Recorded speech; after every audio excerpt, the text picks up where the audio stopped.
Hello everyone, मेरा नाम है राहुल और आप देख रहे हैं साहित्य परिवार। साहित्य परिवार में आप सभी का स्वागत है। आज है क्लास 53। में आपको बता दूं कि इसमें हम लोग डेली 25 प्रश्नों को सॉल्व करते हैं पूरे व्याख्या के साथ। और 25 प्रश्न कौन से रहते हैं? वो PYQ के रहते हैं। इसमें हम लोग जून 2020 के प्रश्नों को सॉल्व कर रहे हैं जो द्वितीय पाली में एग्जाम हुआ था। अब तक मैंने क्लास 52 में 1 से लेकर 25 तक के प्रश्नों को सॉल्व करवा दिया है। आज हम लोग प्रश्न संख्या 26 से लेकर प्रश्न संख्या 50 तक के प्रश्नों को सॉल्व करेंगे। ठीक ना? जैसा कि आपको पता है कि फॉर्म मतलब कि एग्ज़ाम का डेट भी आ गया और फॉर्म भरने की तिथि भी आ गई है। अगर जिसने फॉर्म को नहीं भरा है आप लोग भर दीजिए और तैयारी में जुट जाइए। तो चलिए हम लोग क्लास को शुरू करते हैं। देखिए, प्रश्नों को शुरू करने से पहले मैं आपको बता दूं कि मैंने नाटक के 4-5 क्लास लिए हैं। अगर आपने उसको नहीं देखा है तो आप लोग जाके उसको देख लीजिएगा। उसमें महत्वपूर्ण पंक्तियाँ कौन सी है, उसमें कौन कौन से गीत हैं, मैंने सब बारी बारी से करवाया है। ठीक ना? कितने अंक हैं, तो 4-5 नाटक मैंने कराया है, आप लोग उसको देख लीजिएगा और जल्दी मैं बाकी नाटक को लेकर आऊँगा। तो देखो, प्रश्न संख्या 26 लिखा है कि धूमिल ने रोटी और संसद कविता में कितने आदमियों का जिक्र किया है? A4, B5, C2 और D3। धूमिल ने रोटी और संसद कविता में कितने आदमियों का जिक्र किया है? तो कितने आदमी थे? तो वो थे तीन आदमियों का जिक्र किया है। विकल्प डी इसका सही है 26 का। देखो, लिखा है आंसर डी कि धूमिल ने रोटी संसद कविता में 3 आदमियों का जिक्र किया है। धूमिल ने कहा है एक आदमी रोटी बोलता है, दूसरा खाता है और एक तीसरा आदमी भी है जो न रोटी बोलता है न रोटी खाता है, वह सिर्फ रोटी से खेलता है। मैं पूछता हूँ यह तीसरा आदमी कौन है? मेरा देश की संसद मौन है।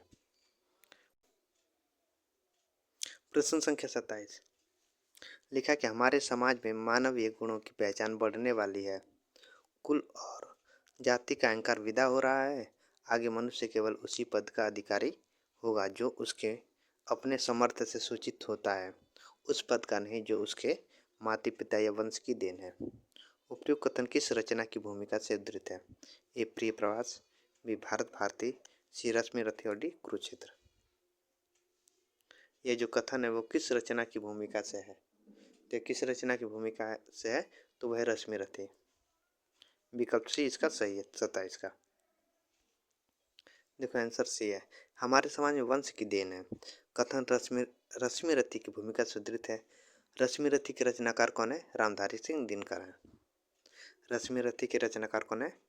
रामधारी सिंह दिनकर है। रश्मि रथी का अर्थ है सूर्य किरण रूपी रथ का सवार। सूर्य किरण रूपी रथ का सवार। यह एक खंड काव्य है। यह 1952 में प्रकाशित हुआ था। क्या है? देखो, इम्पोर्टेंट क्या है? यह एक खंड काव्य है। मतलब कभी एग्जाम पूछ देगा कि रश्मि रथी क्या है, तो खंड काव्य है। इसका प्रकाशन वर्ष क्या 1952 है और इसके रचनाकार कौन है? तो रामधारी सिंह दिनकर है। ठीक, इसमें 7 सर्ग हैं। कितने सर्ग हैं? 7 सर्ग हैं। इंपॉर्टेंट है। इसमें कर्ण को महाभारत की कथानक से ऊपर उठाकर नैतिकता और विश्वसनीयता की नई भूमि पर खड़ा कर गौरव से विभूषित कर दिया गया है। प्रश्न संख्या 28 लिखा कि तेरा मेरा मनुआ कैसे एक हुई रे, मैं कहता हूँ आँखें देखी, तू कहता कागज की लिखी। उपयुक्त पंक्तियों के संदर्भ में निम्नलिखित में से कौन सा मंतव्य सही नहीं है? ए अनुभव को महत्व, बी बाह्याडंबरों की प्रतिष्ठा, सी लोक ज्ञान की महत्ता और डी सहज बात को सहजता से कहना। तो 28 का इनमें से कौन सा विकल्प सही है? निम्नलिखित में से कौन सा मंतव्य सही नहीं है? तो कौन सा मंतव्य सही नहीं है? तो बाह्याडंबरों की प्रतिष्ठा, ये मंतव्य जो वो सही नहीं है, बी सही नहीं है 28 का। देखो, आंसर बी लिखा है तेरा मेरा मनुआ कैसे एक होए रे, मैं कहता हूँ आँखें देखी, तू कहता कागज की लिखी। इन पंक्तियों के संदर्भ बाह्याडंबरों की प्रतिष्ठा मंतव्य सही नहीं है। अनुभव को महत्व, लोक ज्ञान की महत्ता और सहज बात को सहजता से कहना, कथन इन पंक्तियों के संदर्भ में सही है। यह पंक्ति कबीरदास की है। प्रश्न संख्या 29 लिखा है आध्यात्मिक रंग के चश्मे आजकल बहुत सस्ते हो गए हैं। रामचंद्र शुक्ल ने यह टिप्पणी किस कवि के संदर्भ में की है? ए बिहारी, बी विद्यापति, सी रसखान और डी मलुकदास। आध्यात्मिक रंग के चश्मे आजकल बहुत सस्ते हो गए हैं। रामचंद्र शुक्ल ने यह टिप्पणी किस कवि के संदर्भ में कहा है? तो किसके संदर्भ में? तो विद्यापति के संदर्भ में। 29 का भी सही है। देखिए आंसर भी लिखा है, आध्यात्मिक रंग के चश्मे आजकल बहुत सस्ते हो गए हैं। रामचंद्र शुक्ल ने यह टिप्पणी कवि विद्यापति के संदर्भ में की है।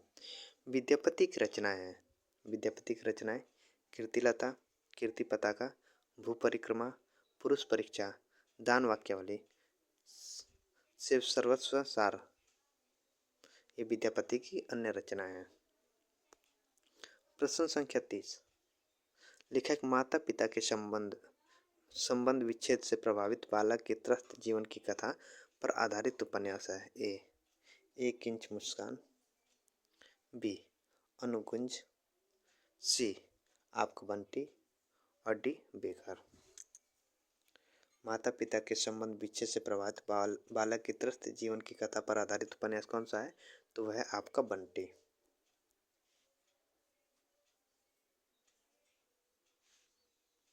आपका बंटी किसका? मन्नू भंडारी जी का है। देखो आंसर सी लिखा है कि माता पिता के संबंध विच्छेद से प्रभावित बालक के त्रस्त जीवन की कथा पर आधारित उपन्यास आपका बंटी है। आपका बंटी उपन्यास की लेखिका मन्नू भंडारी हैं। कौन है मन्नू भंडारी? एक इंच मुस्कान की लेखिका राजेंद्र यादव और मन्नू भंडारी हैं। एक इंच मुस्कान जो है उसकी लेखक कौन है? राजेंद्र यादव व मन्नू भंडारी। और बेघर इस उपन्यास की लेखिका कौन है? ममता कालिया है। और अनुकुंज की गीतांजलि है। अनुकुंज की लेखिका कौन है? गीतांजलि है। ठीक ना। प्रश्न संख्या 31 लक्ष्मी दासिन निम्नलिखित में से किस उपन्यास की पात्र है? ए मैलांचल, बी परिति परिकथा, सी जुलूस और डी कितने चौराहे।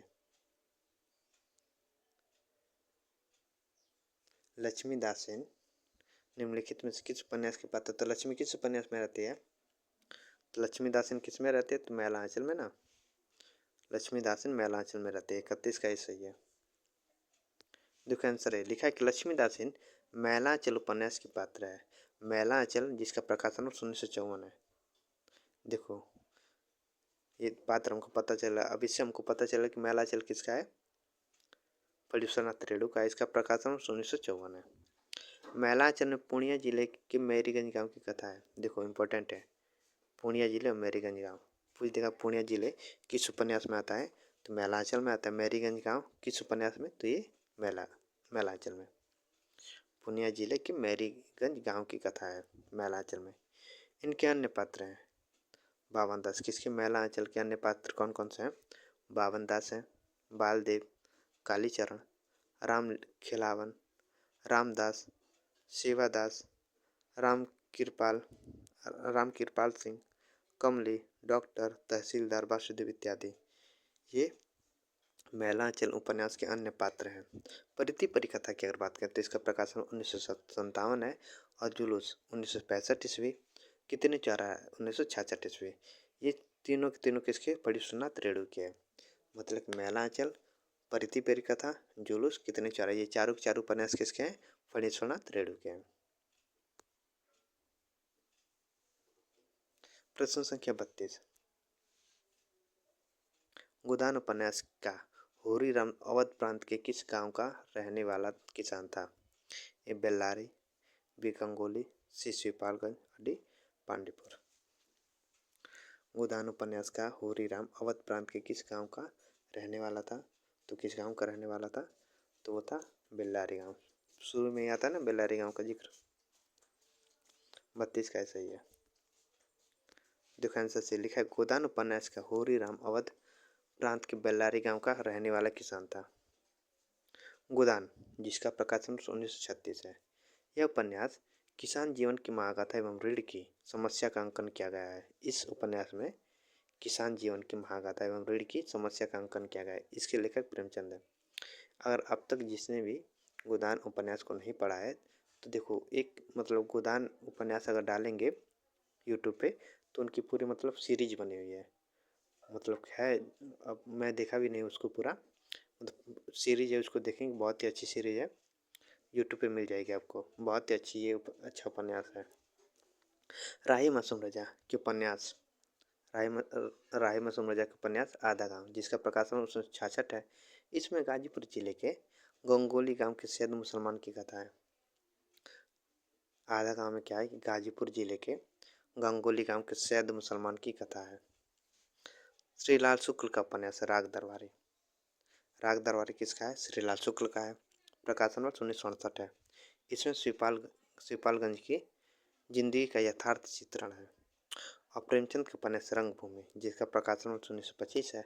इसमें बनास के पांडेपुर नामक स्थान का वर्णन है। रंगभूमि में पांडेपुर नामक स्थान का वर्णन है। प्रश्न संख्या 33। राग दरबारी उपन्यास के पात्र हैं। ए मदन मोहन और बाबू बैजनाथ। बी मास्टर मोतीराम और बाबू रामाधीन। सी मास्टर सिंबू दयाल और पंडित पुरुषोत्तम दास। और डी काशी शाह और गंडा सिंह। राग दरबारी उपन्यास के पात्र हैं तो कौन है? तो वो है मास्टर मोतीराम और बाबू रामाधीन। विकल्प बी सही है इसका 33 का। देखो आंसर भी लिखा है कि राग दरबारी उपन्यास के पात्र मास्टर मोतीराम और बाबू रामाधीन है। इस उपन्यास के अन्य पात्र हैं।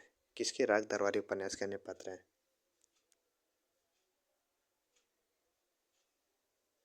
वैद्य जी, रंगनाथ, रूपन बाबू, दरोगा जी, जोगनाथ, सनीचर, खन्ना मास्टर, बद्री पहलवान इत्यादि। ये राग दरबारी उपन्यास के अन्य पात्र हैं। राग दरबारी उपन्यास का प्रकाशन वर्ष क्या है? 1968 है। किसका है? श्रीलाल शुक्ल का है। और इस उपन्यास में शिवपालगंज गांव का चित्रण है। प्रश्न संख्या 34। प्रथम विश्व युद्ध की पृष्ठभूमि पर रचित कहानी है। ए उसने कहा था। बी सिक्का बदल गया। सी परिंदे। और डी अमृतसर आ गया। प्रथम विश्व युद्ध की पृष्ठभूमि पर रचित कहानी कौन सी है? तो कौन सी कहानी है? तो उसने कहा था। यही कहानी है ना, उसने कहा था। लैना सिंह जो था मामा के यहाँ रहता था। तो मतलब पहले बचपन का मतलब चित्रण किया गया। उसके बाद मतलब कि जब बड़े हो जाते हैं, वो जब फोर्स में चला जाता है लैना सिंह, तो उस समय का चित्रण है, युद्ध होता है। तो प्रथम विश्व युद्ध की पृष्ठभूमि पर रचित कहानी कौन सी? उसने कहा था। ये कहानी जो है प्रेम पर भी आधारित कहानी है। उसने कहा था। आंसर है लिखा है प्रथम विश्व युद्ध की पृष्ठभूमि पर रचित कहानी है उसने कहा था, जो सन 1915 ईस्वी में सरस्वती पत्रिका में छपी। प्रकाशन वर्ष क्या? 1915। उसने कहा था। यह प्रथम विश्व युद्ध की पृष्ठभूमि पर लिखी गई प्रेम संवेदना की कहानी है। उसने कहा था फ्लैशबैक या पूर्व दीप्ति पद्धति पर लिखी हिंदी की प्रथम कहानी है। इसके लेखक चंद्रधर शर्मा गुलेरी हैं। मतलब नहीं, मतलब कि 2024 चला है तो फिर फ्लैशबैक में जाते हैं लोग कि 2010 में क्या हुआ था। तो यही पूर्व दीप्ति शैली इसको कहते हैं। तो इसी पहली कहानी में मतलब ये हिंदी की पहली कहानी जो पूर्व दीप्ति शैली में लिखी गई थी, मतलब फ्लैशबैक में लिखी गई थी कहानी है। इनकी अन्य कहानियां बुद्ध का कांटा और सुखमय जीवन है। प्रश्न संख्या 35। लेखक मानव प्रवृत्तियों अथवा मनोविकार को पात्र के रूप में उपस्थित कर नाटकीय द्वंद्व की सृष्टि करने वाला जयशंकर प्रसाद का नाटक है। ए विशाख, बी कामना, सी सज्जन और डी प्रायश्चित। मानव प्रवृत्तियों अथवा मनोविकारों के पात्र के रूप में उपस्थित कर नाटक के द्वंद्व की सृष्टि करने वाला जयशंकर प्रसाद का नाटक कौन सा है? तो कौन सा नाटक है? कामना है। विकल्प भी सही है 35 का। आंसर भी मानव प्रवृत्ति अथवा मनोविकार के पात्र के रूप में उपस्थित कर नाटक के द्वंद्व की सृष्टि करने वाला जयशंकर प्रसाद का नाटक है कामना।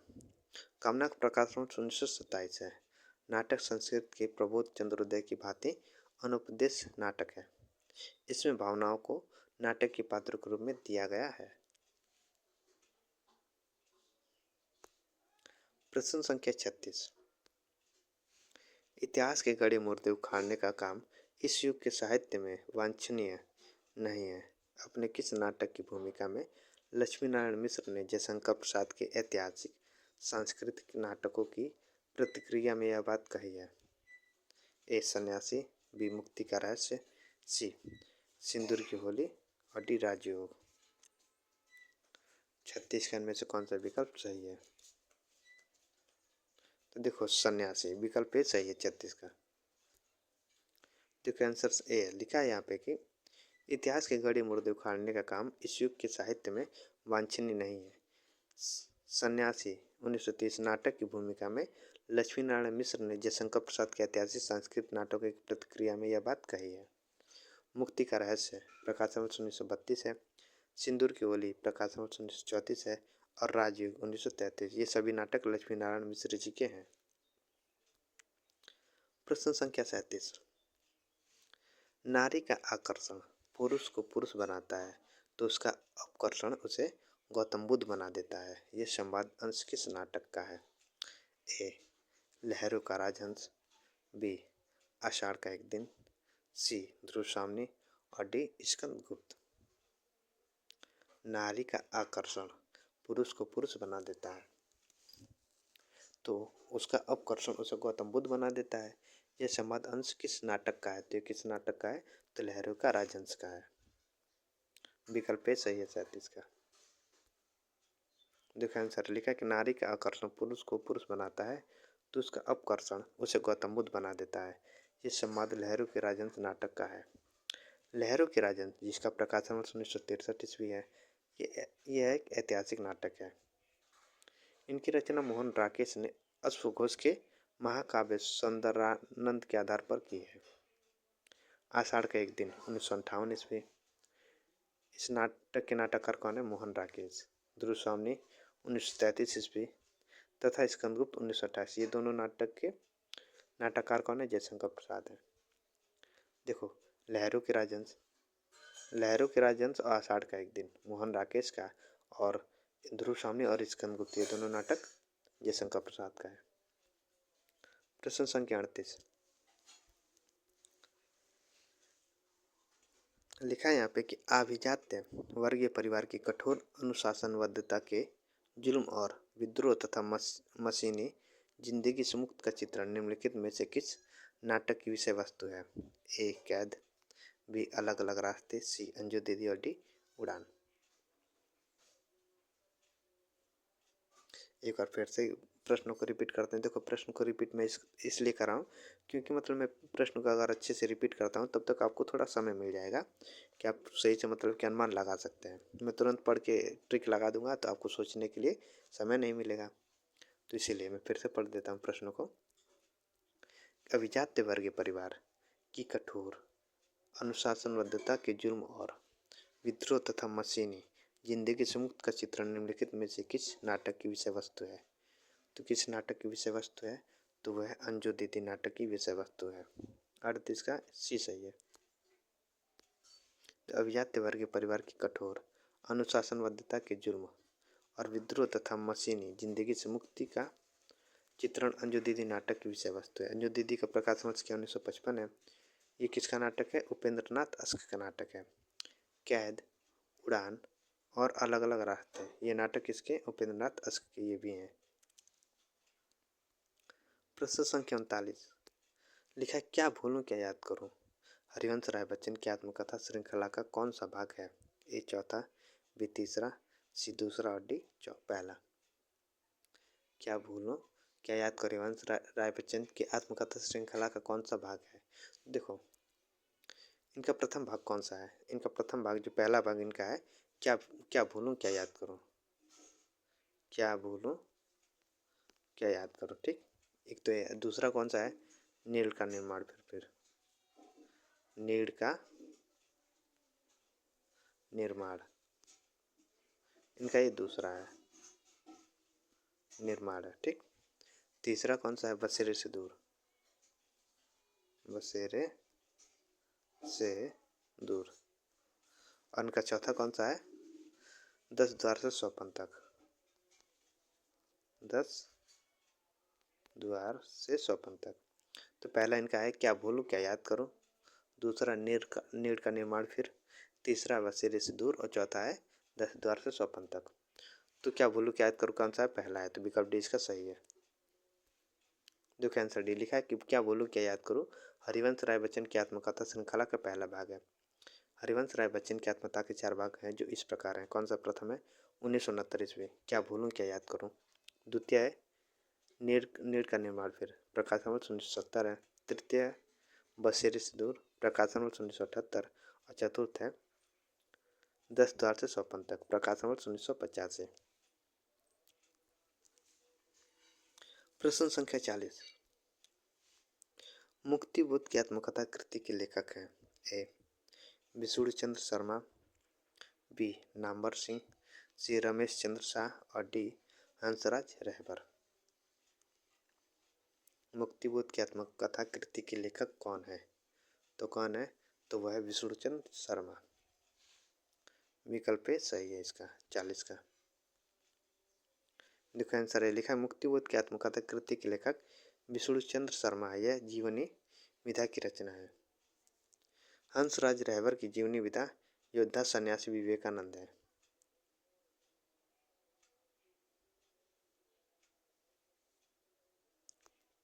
प्रश्न संख्या 41, लिखा निम्नलिखित में से कौन सी बातें केशवदास के बारे में रामचंद्र शुक्ल ने कही है।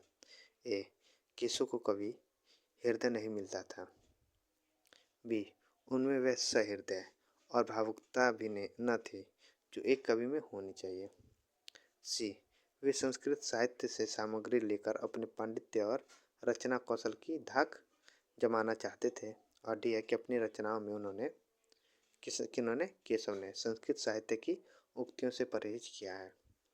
नीचे दिए गए विकल्पों में से उत्तर को चुनें। ए में केवल ए बी सी, बी में केवल ए बी डी, सी में केवल ए डी सी और डी में केवल ए बी सी डी। 43 का कौन सा विषय में से सही है, विकल्प सही है। तो देखो केशवदास के बारे में रामचंद्र शुक्ल ने कौन सी बात कही है, तो केशव को कभी हृदय नहीं मिला था, ये बात कही है।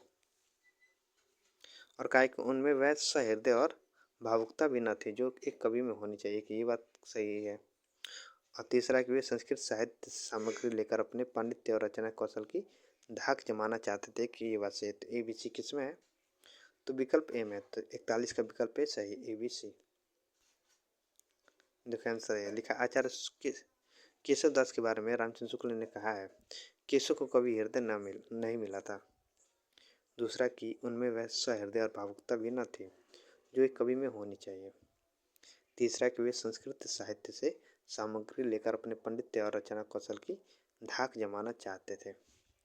अपनी रचनाओं में केशव ने संस्कृत साहित्य की उक्तियों से परहेज न करके उसका खूब प्रयोग किया, इसलिए शुक्ल जी ने केशवदास को कठिन काव्य का प्रेत कहा। रामस्वरूप चतुर्वेदी ने केशवदास की रामचंद्रिका को छंदों का अजायब घर कहा है। प्रश्न संख्या 42, प्रश्न संख्या 42 में लिखा है कि संविधान के अनुच्छेद 343 में संघ की राजभाषा के बारे में निम्नलिखित में से कौन सा प्रावधान किए गए हैं। ए संघ की राजभाषा हिंदी और लिपि देवनागरी होगी, बी शासकीय प्रयोजना के लिए भारत से अंकों का अंतर्राष्ट्रीय रूप मान्य होगा, सी राजभाषा के बारे में राष्ट्रपति एक आयोग का गठन करेंगे, और डी उच्च न्यायालय तथा उच्चतम न्यायालय की संपूर्ण कार्यवाही अंग्रेजी भाषा में ही होगी। नीचे दिए गए विकल्पों में से उत्तर को चुनें। ए में केवल ए और सी, बी में केवल ए और बी, सी में केवल बी सी डी और डी में केवल ए बी सी। तो संविधान के अनुच्छेद 343 में संघ की राजभाषा के बारे में निम्नलिखित में से कौन सा प्रावधान किए गए हैं, तो कौन सा प्रावधान किए गए हैं, तो देखो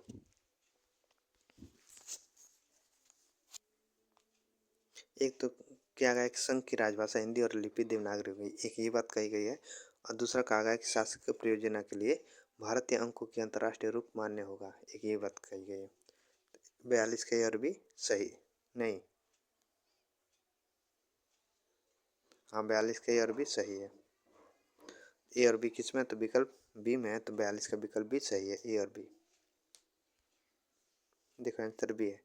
लिखा है कि संविधान के अनुच्छेद 343 में संघ की राजभाषा के बारे में किए गए प्रावधानों में संघ की राजभाषा हिंदी और लिपि देवनागरी होगी। तथा शासक के प्रयोजन के लिए भारतीय अंकों का अंतर्राष्ट्रीय रूप मान्य होगा। जबकि राजभाषा के बारे में राष्ट्रपति द्वारा एक आयोग के गठन की बात शामिल है तथा उच्च एवं उच्चतम न्यायालय की संपूर्ण कार्यवाही अंग्रेजी में होने की बात असंगत है।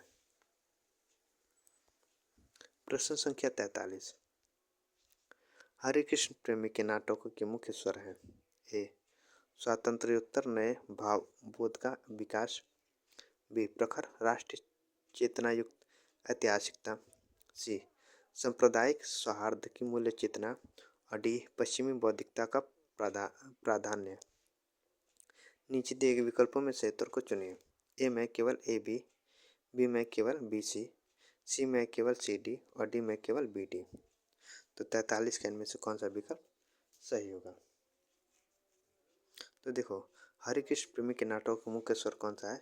तो मुख्य स्वर उनका है प्रखर राष्ट्रीय चेतना युक्त ऐतिहासिकता की ये है और सांप्रदायिक सौहार्द की मूल्य चेतना की ये है। बी और सी किस में है? तो विकल्प बी में है।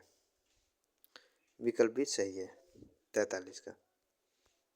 देखो आंसर बी लिखा है कि हरिकृष्ण प्रेमी के नाटकों के मुख्य स्वरों में प्रखर राष्ट्रीय चेतना युक्त ऐतिहासिकता एवं सांप्रदायिक सौहार्द की मूल्य चेतना है, जबकि स्वातंत्र्योत्तर नए भावबोध का विकास एवं पश्चिमी बौद्धिकता का प्राधान्य हरिकृष्ण प्रेमी के नाटकों का स्वर नहीं है। हरिकृष्ण प्रेमी प्रसादोत्तर युगीन ऐतिहासिक नाटक है। स्वप्नभंग 1940, आहुति 1940, उद्धार 1949, प्रकाश स्तंभ 1954, कीर्ति स्तंभ 1955, शतरंज की खिलाड़ी 1955, संरक्षक 1958, सांपों की सृष्टि 1959, रक्तदान 1962, आन का मान 1962, अमर आन 1964, अमर बलिदान 1968, अमृतपुत्री 1970। ये हरिकृष्ण प्रेमी के नाटक हैं। ठीक है ना, इंपॉर्टेंट है, आप लोग इसको स्क्रीनशॉट ले लीजिएगा। प्रश्न संख्या 44 लिखा एक विश्वविद्यालय परिसर के जीवन पर आधारित उपन्यास है। ए परिशिष्ट, बी चक्रव्यूह, सी अपने अपने चेहरे और डी धूप छाई रंग। नीचे दिए विकल्पों से उत्तर को चुनिए। ए में केवल ए सी, बी में केवल बी डी, सी में केवल सी डी और डी में केवल ए बी। 44 के में से कौन सा विकल्प सही होगा? कि विश्वविद्यालय परिसर के जीवन पर आधारित उपन्यास कौन सा है? तो एक है परिशिष्ट है, एक है चक्रव्यूह। ए और बी किस में है? ए और बी तो विकल्प डी में है। 44 का विकल्प डी सही है कि परिशिष्ट और चक्रव्यूह। देखिए आंसर डी है। लिखा है विश्वविद्यालय परिसर के जीवन पर आधारित उपन्यास परिशिष्ट एवं चक्रव्यूह है। परिशिष्ट जिसका प्रकाशन 1984 है, इसमें तकनीकी शिक्षा संस्थान में हरिजन विरोधी वातावरण का चित्रण है। यह गिरिराज किशोर का उपन्यास है और अपने अपने चेहरे जिसका प्रकाशन 1994 है। ये प्रभा खेतान का उपन्यास है जिसमें अपनी जमीन तलाशती हुई स्त्री रमा की कहानी है। जबकि धूप चाई रंग जिसका प्रकाशन वर्ष 1970 है, ये गिरीश अस्थाना का उपन्यास है जिसमें द्वितीय विश्व युद्ध और दफ्तर की जिंदगी का बड़ा पैमाने पर चित्रण है। चक्रव्यूह लक्ष्मी नारायण मिश्र का है।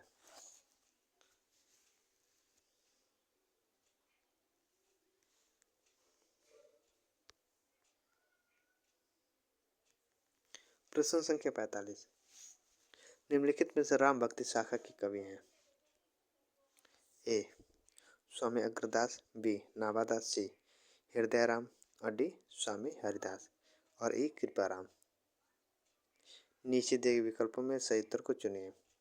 ए में केवल ए बी सी, बी में केवल A B D, A B D E, C में केवल बी सी डी ई और डी में केवल ए सी डी ई।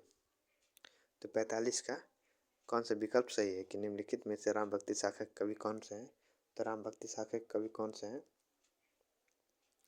तो वो है स्वामी अग्रदास, नाभादास और हृदयराम। ए बी और सी। ए बी सी किस में? तो विकल्प ए में है। तो 45 का विकल्प ए सही है। देखो आंसर लिखा है कि राम भक्ति शाखा के कवियों में स्वामी अग्रदास, नाभादास एवं हृदयराम है। अग्रदास की रचना में राम ध्यान मंजरी अष्टयाम या रामाष्टयाम ध्यान मंजरी। ये अग्रदास की रचना है। जबकि नावादास की रचना में अष्टयाम और भक्तमाल है। नावादास की कौन सी रचना है? अष्टयाम और भक्तमाल है। हृदय राम का हनु हनुमान हनुम नाटक है 1623 ईस्वी। और स्वामी हरिदास कृष्ण भक्ति शाखा के सखी संप्रदाय के स्थापना करता थे। हरिदास कौन थे? स्वामी हरिदास कृष्ण हरिदास ये थे कृष्ण भक्ति शाखा के सखी संप्रदाय के स्थापना करता थे और जिनकी रचना केलीमाल प्रसिद्ध है तथा कृपाराम की हित तरंगिणी है। तो राम भक्ति शाखा के कवि कौन कौन से हैं? तो वो हैं स्वामी अग्रदास, नावादास और हृदय राम। प्रश्न संख्या 46। निम्नलिखित में से स्त्री विमर्श पर आधारित उपन्यास है? ए समय सरगम, बी एक जमीन अपनी, सी एक चितड़ा सुख और डी मुख चांद चाहिए। नीचे दिए गए विकल्पों में सही उत्तर चुनिए। ए में केवल ए और बी में केवल बी और सी में केवल बी और डी में केवल सी और डी। 46 के इनमें से कौन सा विकल्प सही है कि स्त्री विमर्श पर आधारित उपन्यास है? तो कौन सा है? तो वो है एक जमीन अपनी और मुझे चांद चाहिए। 1 2 है ये। बी और डी किस में है? तो विकल्प सी में है। तो 46 का विकल्प सी सही है। तो दिए गए विकल्पों में चित्रा मृदुगल का उपन्यास एक जमीन अपनी और सुरेंद्र वर्मा का उपन्यास मुझे चांद चाहिए ये स्त्री विमर्श पर आधारित उपन्यास है। समय सरगम कृष्ण सोबती का तथा एक चित्रा सुख ये निर्मल वर्मा का उपन्यास है।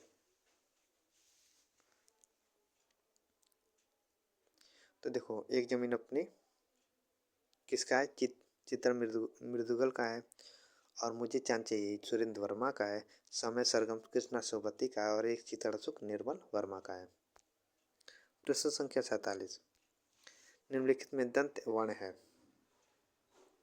निम्नलिखित में से दंत वर्ण ए ड बी ढ सी द और डी ध।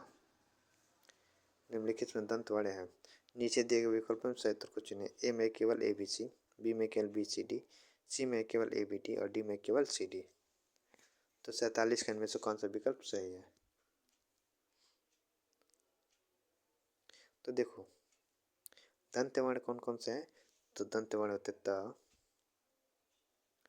थ, द, ध और न। और कौन सा होता है? न। तो देखो दंत वर्ण इसमें से कौन से हैं? एक तो ये द हो जाएगा, एक द हो जाएगा। सी और डी किस में है? तो विकल्प डी में है। तो 47 का विकल्प डी सही है, जो कि दंत वर्ण में त थ द ध न ये आता है। ठीक, तो 47 का विकल्प डी सही है, आंसर डी। प्रश्न संख्या 48। लिखा है गिरिराज किशोर द्वारा रचित उपन्यास है। ए जुगलबंदी, बी ओस की बूंद, सी लोग और डी झरोखे। नीचे दिए विकल्पों में से उत्तर को चुनिए। ए में केवल ए और बी में केवल ए और सी में केवल सी और डी में केवल बी और सी। तो गिरिराज किशोर द्वारा रचित उपन्यास है। तो कौन सा उपन्यास है? तो एक है जुगलबंदी और दूसरा क्या है? लोग। ये गिरिराज किशोर द्वारा रचित उपन्यास है। ए और सी किस में है? तो विकल्प बी में है। तो 48 का विकल्प बी जो है वो सही है। देखो आंसर भी लिखा है जुगलबंदी और लोग ये गिरिराज किशोर द्वारा रचित उपन्यास है। जबकि ओस की बूंद ये राही मासूम रजा का तथा झरोखे विष्णु साहनी का चर्चित उपन्यास है। जुगलबंदी और लोग ये किसका है? गिरिराज किशोर का है। और ओस की बूंद राही मासूम रजा का तथा झरोखा विष्णु साहनी का है। परिशिष्ट चिड़ियाघर, ढाई घर, पहला गिरमिटिया ये आदि उपन्यास गिरिराज किशोर का अन्य उपन्यास है। गिरिराज किशोर का अन्य उपन्यास कौन सा है? परिशिष्ट है, चिड़ियाघर है, ढाई घर है, पहला गिरमिटिया ये गिरिराज किशोर का अन्य प्रमुख उपन्यास है। राही मासूम रजा का प्रमुख उपन्यास कौन सा है? आधा गांव, टोपी शुक्ला, हिम्मत जौनपुरी, दिल एक सादा कागज, सिंध 75 और कटरावी आरजू। कटरावी आरजू बहुत ही अच्छा उपन्यास है राही मासूम रजा के। मतलब कि लोगों में सभी उपन्यास अच्छे हैं इनके। आप लोग मतलब अगर हिंदी साहित्य के स्टूडेंट तब मोबाइल चलाते होंगे तो कुछ ना कुछ मतलब कि उपन्यास पढ़ते रहिएगा। बहुत ही अच्छा अच्छा जब खाली समय मिले आपको तो उपन्यास पढ़िए, बहुत ही अच्छा अच्छा उपन्यास है। तमस, मैया दास की माणिक, कुंतु, नीलू नीलिमा नीलूफर, ये विष्णु साहनी की प्रमुख उपन्यास है। और विष्णु साहनी के तमस उपन्यास में भारत विभाजन की सांप्रदायिक विभीषिका का चित्रण किया गया है। प्रश्न संख्या 49, लिखा है कि निर्मल वर्मा की कहानियों की दुनिया है। ए, हताश और आत्मपरक नायकों की। बी, अकेलेपन और अलगाव की। सी, प्रतिरोध और विद्रोह की। और डी, राष्ट्रीय चेतना की। नीचे दिए विकल्पों में से उत्तर को चुनिए। ए में केवल ए और सी, बी में केवल ए और बी, सी में केवल बी और सी, डी में केवल सी और डी। तो निर्मल वर्मा की कहानी की दुनिया है, तो कौन सी है, तो कौन सा विकल्प सही है? तो देखो, हताशा और आत्मपरक नायकों की एक ये है कहानियों की दुनिया, और एक कौन सा है, एक है अकेलेपन और अलगाव की। ये दो है। ए और बी किस में है, तो विकल्प बी में है, तो 49 का विकल्प बी सही है। ये दोनों की दोनों हताशा और आत्मपरक नायकों की और अकेलेपन और अलगाव की, ये निर्मल वर्मा की कहानियों की दुनिया है, दोनों के दोनों। देखो आंसर भी लिखा है, निर्मल वर्मा की कहानियाँ हताशा और आत्मपरक नायकों की तथा अकेलेपन एवं अलगाव की दुनिया है। निर्मल वर्मा की कहानियाँ अभिव्यक्ति और शिल्प की दृष्टि से बेजोड़ है। इन्होंने साहित्य सृजन कम ही किया, परंतु जितना लिखा है उतने से ही उनकी ख्याति फैल गई है। निर्मल वर्मा की प्रमुख रचनाएं हैं वे दिन, जो उपन्यास यहाँ पे वे दिन है, लाल टीन की छत है, एक चिथड़ा सुख है, रात का रिपोर्ट, अंतिम अरण है। ये इनके उपन्यास है। और इनकी कहानी कौन कौन सी है? निर्मल वर्मा की जलती झाड़ी, पिछली गर्मियों में, बीच बहस में, कव्य और काला पानी, परिंदे, ये निर्मल वर्मा की कहानियाँ हैं। प्रश्न संख्या 50, लिखा है कि रस के संबंध में कहा गया है। ए, रस को अलौकिक आनंद कहा गया है। बी, रस को अलौकिक आनंद लाक्षणिक अर्थ में कहा गया है। सी, आचार्य रामचंद्र शुक्ल ने भी रस के अलौकिकत्व का समर्थन किया है। और डी, भरत मुनि ने रस निष्पत्ति संबंधी सिद्धांत अपने पूर्व नाटककार भाष्य से ग्रहण किया है। निश्चित दिए गए विकल्पों में से उत्तर को चुनिए। ए में केवल ए और बी में केवल ए और सी में केवल बी और सी, और डी में केवल सी और डी। तो 50 के इनमें से कौन सा विकल्प सही है कि रस के संबंध में कहा गया है? तो देखो, रस के संबंध में तो कहा गया कि रस अलौकिक आनंद कहा गया है, एक ये कहा गया है, और एक कहा गया कि रस को अलौकिक आनंद लाक्षणिक अर्थ में कहा गया है, एक ये कहा गया है। ए और बी सही है, तो विकल्प ए इसका सही है 50 का। देखो, रस को अलौकिक आनंद कहा गया है, इसे लाक्षणिक अर्थ में अलौकिक आनंद कहा गया है। रस सूत्र के प्रवर्तक आचार्य भरत मुनि हैं। इनका कथन है कि जिस प्रकार अनेक प्रकार के व्यंजनों से युक्त अन्य अन्न भोग करते हुए स्वस्थ पुरुष आनंद की प्राप्ति करते हैं, उसी प्रकार सा हृदय जन रस का आनंद लेते हैं। भरत मुनि ने 8 रसों का उल्लेख किया है।